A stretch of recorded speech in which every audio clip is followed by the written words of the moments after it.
ঈদের আগে আমি এখানে সর্বশেষ বক্তৃতা করে গিয়েছিলাম এবং সেখানে স্পষ্ট কয়েকটি কথা বলে গিয়েছি যে আমাদের এই আন্দোলন চলমান থাকবে এবং বাংলাদেশের সর্বোচ্চ আদালতে 7 জন বিচারপতি, প্রধান বিচারপতি সহ 7 জন বিচারপতির নির্দেশক্রমে নির্বাচন কমিশন যে গ্যাজেট প্রকাশ করেছে সেই গ্যাজেট অনুযায়ী এবং সেটিকে তারা বহাল রেখেছে, সেই অনুযায়ী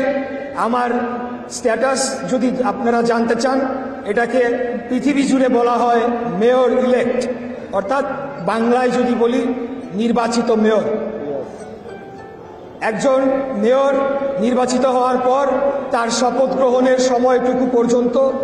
যে সময়টি থাকে সেখানে তাদেরকে বলা হয় মেয়র ইলেক্ট অথবা নির্বাচিত মেয়র। এখন আজকে সর্বোচ্চ আদালতের রিট নিষ্পত্তি করে দেওয়ার মধ্য দিয়ে সকল আইনি বাধা সেদিনই অতিক্রম করা হয়ে গিয়েছে এবং এই সরকারের উপরে সাংবিধানিক দায়িত্ব এসে পড়েছে যে আমার শপথ গ্রহণ অনুষ্ঠান এটাকে সম্পন্ন করে দ্রুততম সময়ে করে বাংলাদেশের আইন, বিচার বিভাগ, সংবিধান, নির্বাচন কমিশন সহ সকল সাংবিধানিক প্রতিষ্ঠানের প্রতি সম্মান রাখবে এবং গণতন্ত্রের অগ্রযাত্রাকে তারা সম্মান প্রদর্শন করে বাংলাদেশের ঢাকা দক্ষিণের যারা ভোটাররা আমাকে ভোট দিয়েছেন তাদের ভোটের প্রতি সম্মান রেখে এখানে কোনো গড়িমসি না করবে। বিশ্বমানের থার্মিক্স রড, সালাম স্টিল থার্মিক্স, দেশের একমাত্র থার্মিক্স রড। এবং আমি তখন বলেছি যে এই ছুটির মধ্যে যদি কোনো ধরনের ঘোষণা না আসে তাহলে আমরা উপস্থিত হয়ে পরবর্তী কার্যক্রম ঘোষণা করব। এখন বর্তমানে এই সরকার, স্থানীয় সরকার যে কাজটি করছে, এই কাজটি করার ফলে আমি মনে করি ভবিষ্যতে তারাই আইনি জটিলতায় পড়বে এবং তাদের শপথ, এই বর্তমান যে স্থানীয় সরকার উপদেষ্টা তিনি যে শপথ ভঙ্গ করেছেন, তিনি সংবিধানকে লঙ্ঘন করেছেন, যেই শপথ নিয়ে তিনি উপদেষ্টা হয়ে গাড়িতে পতাকা লাগিয়ে ঘুরে বেড়াচ্ছেন সেই সংবিধানকে তিনি লঙ্ঘন করেছেন। বাংলাদেশের সর্বোচ্চ আদালত সুপ্রিম কোর্টের আপিল বিভাগকে তিনি ক্রমাগত অবমাননা করে চলেছেন এবং আমি মনে করি মাননীয় প্রধান উপদেষ্টা, বাংলাদেশ অন্তর্বর্তীকালীন সরকারের মাননীয় প্রধান উপদেষ্টা এই ঈদের ছুটির মধ্যে একটি ঐতিহাসিক কিছু ঘটনা ঘটে গিয়েছে যেটি আপনাদের সামনে কিছুটা উল্লেখ করতে হয়। আপনারা জানেন যে আমাদের নেতা দেশনায়ক জনাব তারেক রহমানের সাথে একটি বৈঠক হয়েছে এবং এই বৈঠকের পরে কিন্তু বাংলাদেশের সর্বস্তরের জনগণের মধ্যে বৈঠকের ফলাফল যাই হোক না কেন, কিন্তু জনগণের মধ্যে একটা স্বস্তির